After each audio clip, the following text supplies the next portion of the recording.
que es un privilegio estar compartiendo una vez más un mensaje, una pequeña reflexión.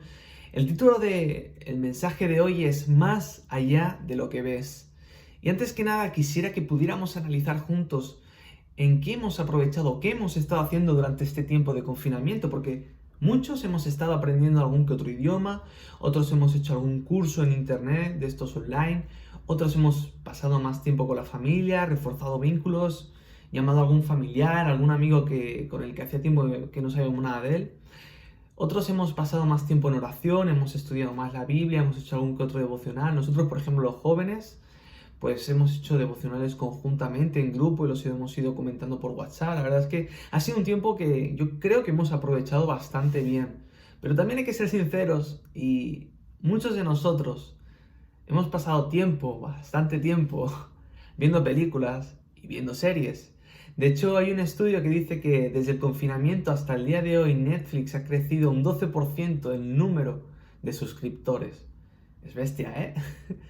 Y hablando de series, hay una que me llamó mucho la atención, la vi hace un par de años, que cuando la estrenaron fue un bombazo, ya van por la tercera o cuarta temporada, yo solo he podido ver la primera, y es Stranger Things.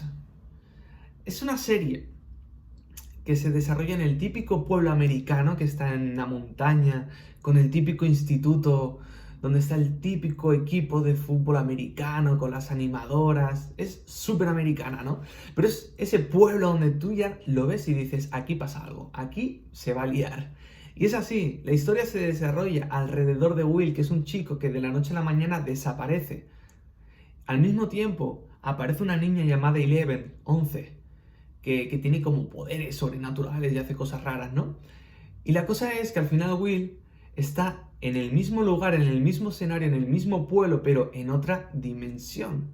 Entonces esto me hizo pensar en que nosotros realmente vivimos en un solo mundo, pero con dos dimensiones. Y quisiera enfocarme en el pasaje que se encuentra en Segundo de Reyes, capítulo 6, del versículo 8 en adelante.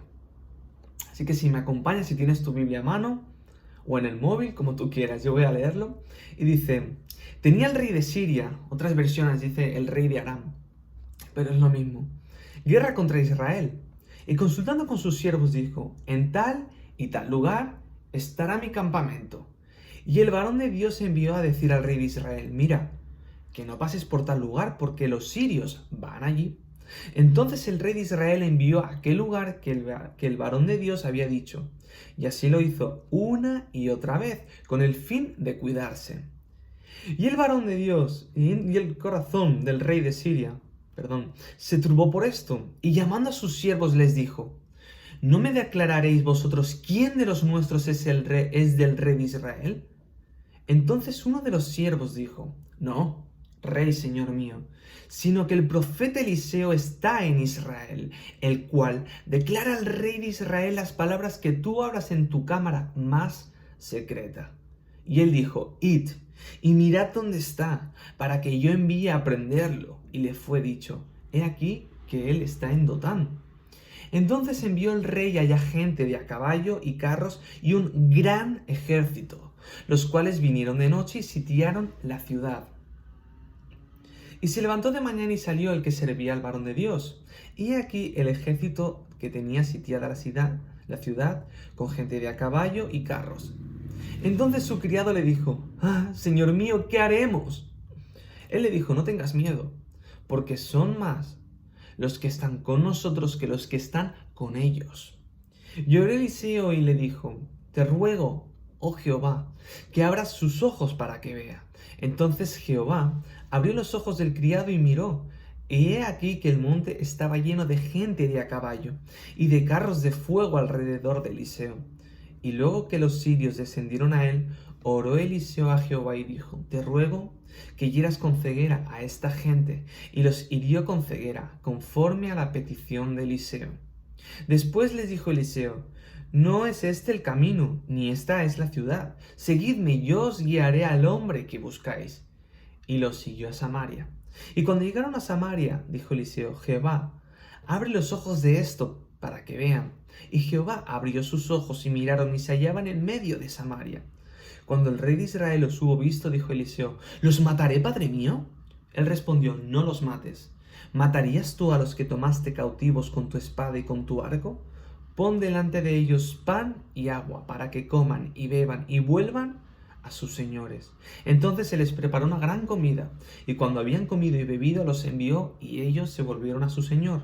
Y nunca más vinieron bandas armadas de Siria a la tierra de Israel. Lo que aquí vemos es lo siguiente. Yo encuentro 3 principios que pienso que es importante reconocer y aprender, incluso aplicar en nuestras vidas.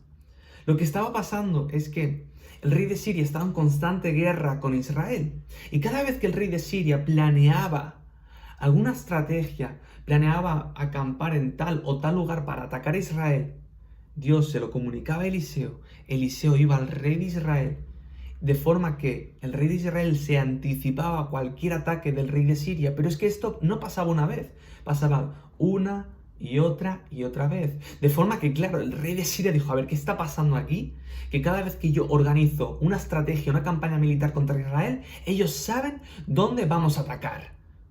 Y pensó lo que cualquiera pensaría en su lugar, que hay un espía, un traidor entre su círculo de confianza, entre su círculo íntimo. Porque dice la palabra que incluso Eliseo sabía las palabras y las conversaciones que el rey de Siria tenía en la intimidad. Y esto es de la siguiente manera. Yo quisiera que te imagines un partido, una final de Champions, Barça-Madrid, en la que están a penaltis, ya que van 1-1, no hay forma de desempatar, llegan a penaltis. Y es como si, vamos a darle el gusto al pastor, es como si hubiera un jugador o el asistente del entrenador de Zidane que tuviera don de profecía y le dijera al portero del Madrid: mira, ahora Messi va a chutar por la escuadra izquierda, de forma que el portero del Madrid, cuando chutara a Messi, se pudiera anticipar y parar todos los chutes que tirara Messi y que tiraran los demás delanteros, ¿no? Esto es lo que estaba pasando en Israel. Esto es lo que estaba pasando en ese momento.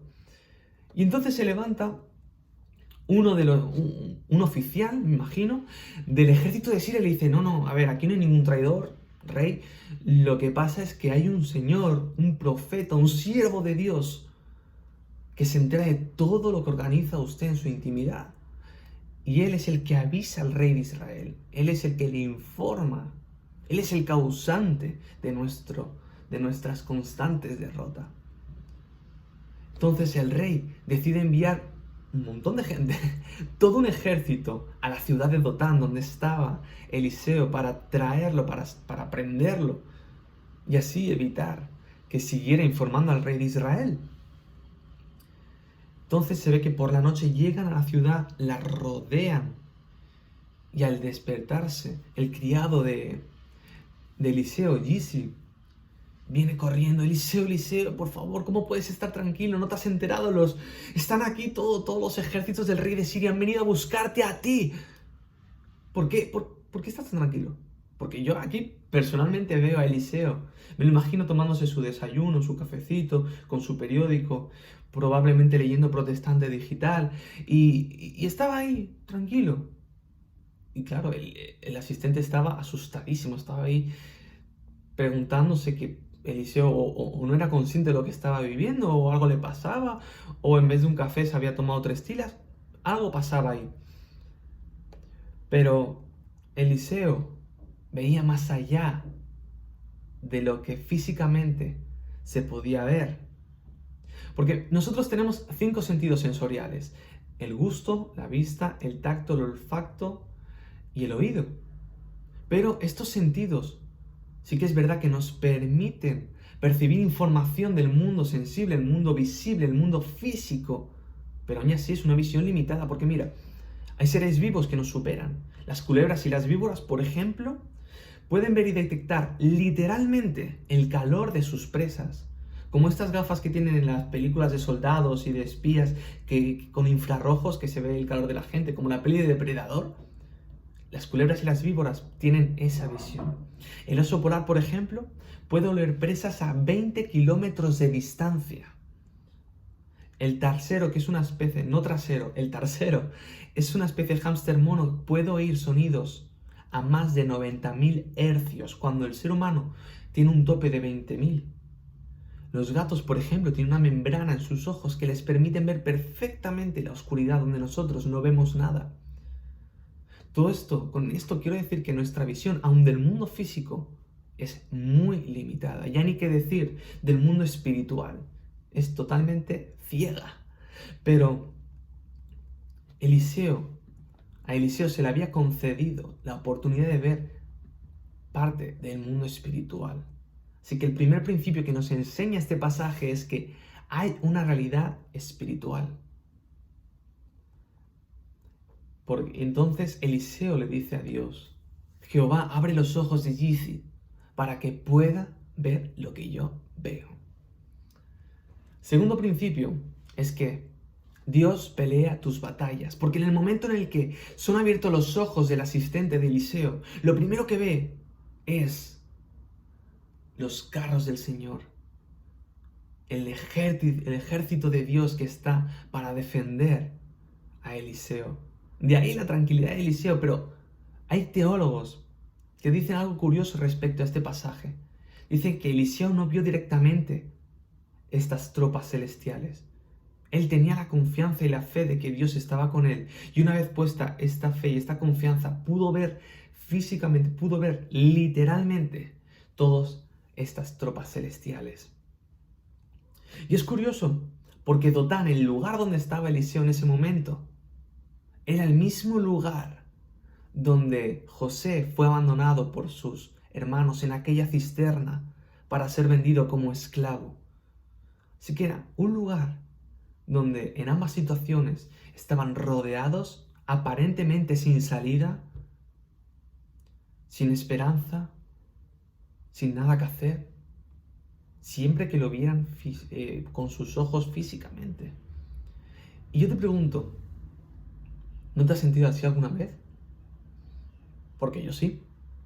Estas situaciones en las que te sientes agobiado, que parece que no hay solución, que por más que tratas de pelear, por más que tratas de hacerlo con tus fuerzas, el problema sigue ahí. Igual llevas meses, años, semanas, días, no lo sé, pero sigue ahí.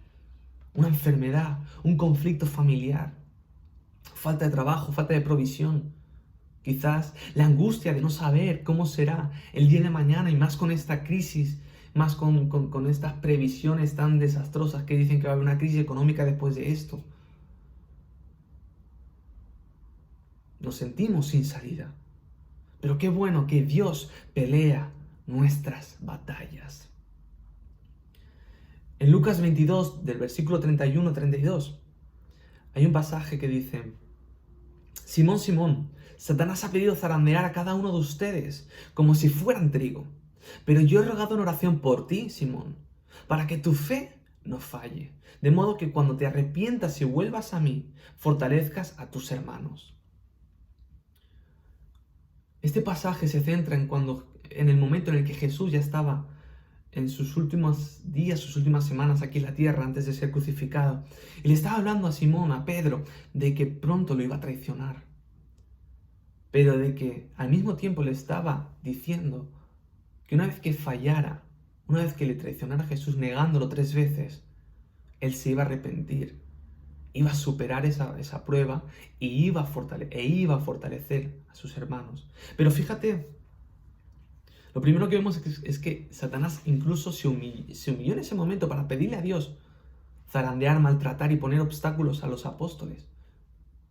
Pero yo no veo a Jesús que diga: yo he intercedido a Dios, a mi Padre, a Dios Padre, para que no tengáis ningún problema. Yo no he intercedido para que estéis protegidos en todo momento, para que os libre. No. Yo he intercedido para que tu fe no falle.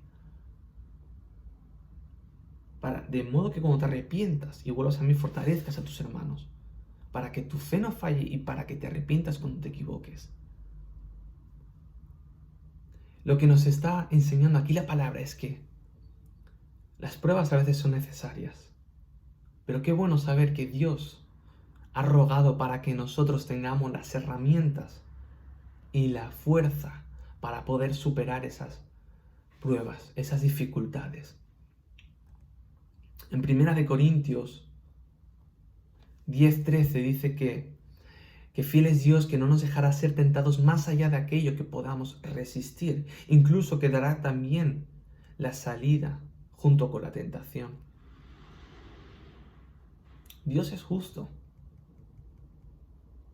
Yo comentaba hace unas semanas sobre la parábola de los talentos, y una de las cosas que veíamos es que primero Dios daba dones según la capacidad de cada uno, y luego exigía resultados en función de cada capacidad. Al que tenía cierta capacidad no le exigía de más, sino lo que podía hacer en sus fuerzas. Pero qué bueno también en este pasaje saber que nuestro dolor, nuestra batalla, nuestro sufrimiento no es en vano, que tiene un objetivo claro, que es fortalecer a los hermanos. Tu batalla, tu propósito, tu batalla y tu sufrimiento tienen un propósito.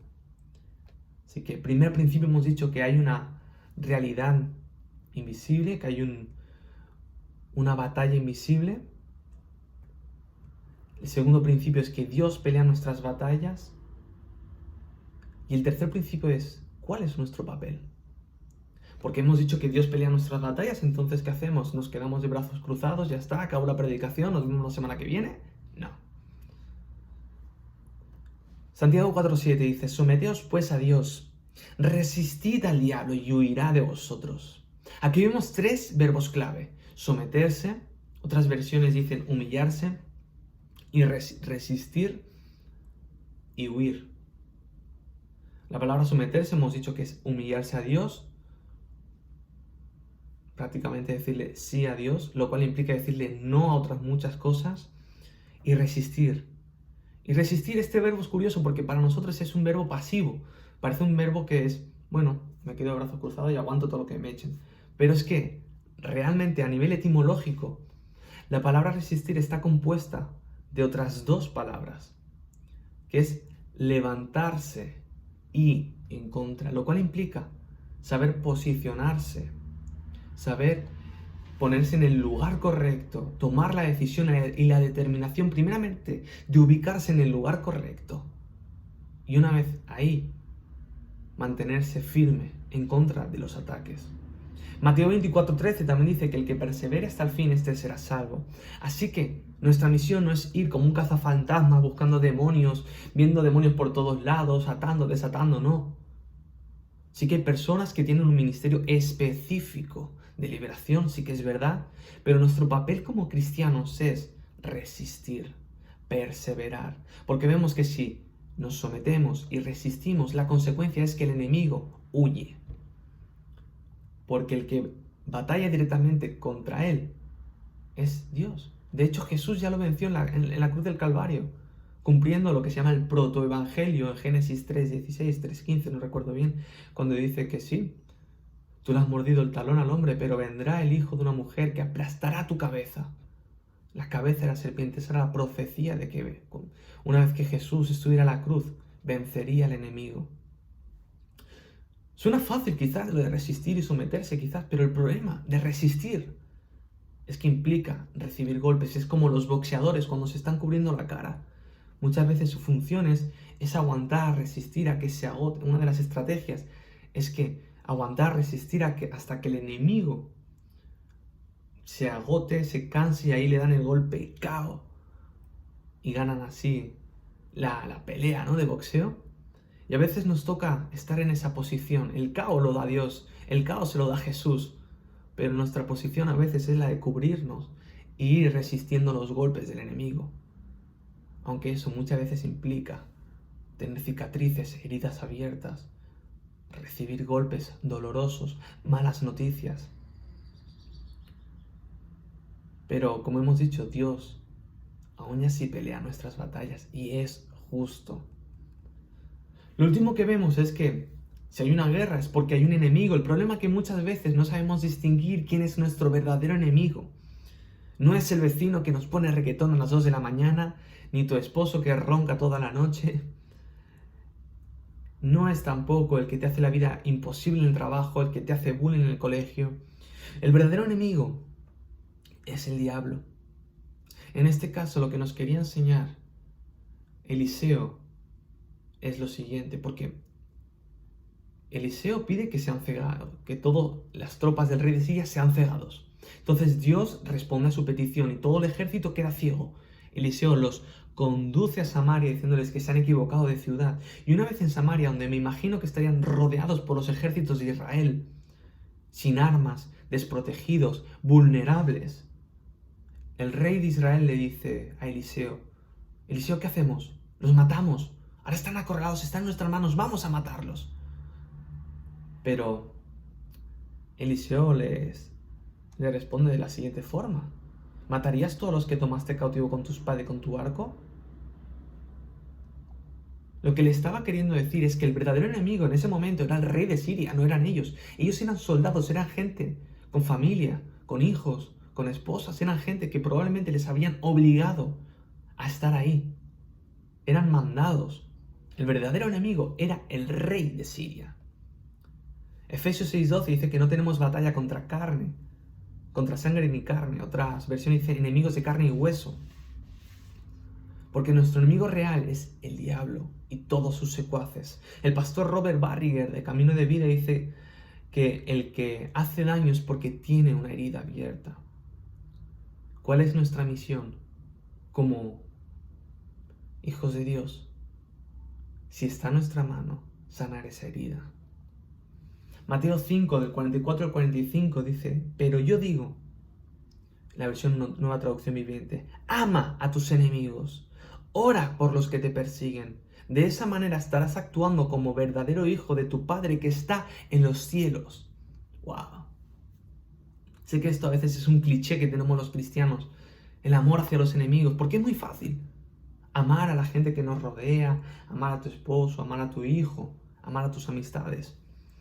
Pero qué difícil es amar por aquella persona que te ha hecho daño, que te ha herido, que te hace la vida imposible, que te ha humillado quizás en público, que te ha causado muchos problemas.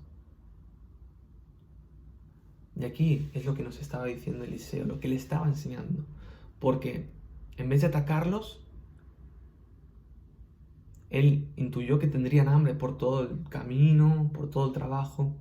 Alimentó a ese ejército, pusieron delante de ellos un banquete y el resultado es que hubo paz, donde probablemente tendría que haber habido guerra, derramamiento de sangre, un desastre, una calamidad, el secuestro de Eliseo, quién sabe si lo podrían haber matado. Eso es lo que sus ojos físicos de cualquier persona hubieran dicho, ya está, hasta aquí me llegó la vida, hasta aquí el final de mis días, ahora me va a llevar el rey de Siria, va a acabar con mi vida y ya se acabó todo.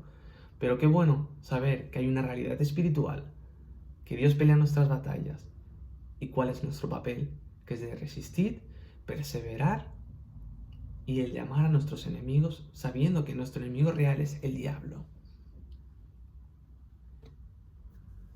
Porque has peleado con tus fuerzas hasta cansarte, perder la salud, perder el ánimo. Porque aunque parezca que tu situación no tiene remedio, como fue el caso de José también en Dotán,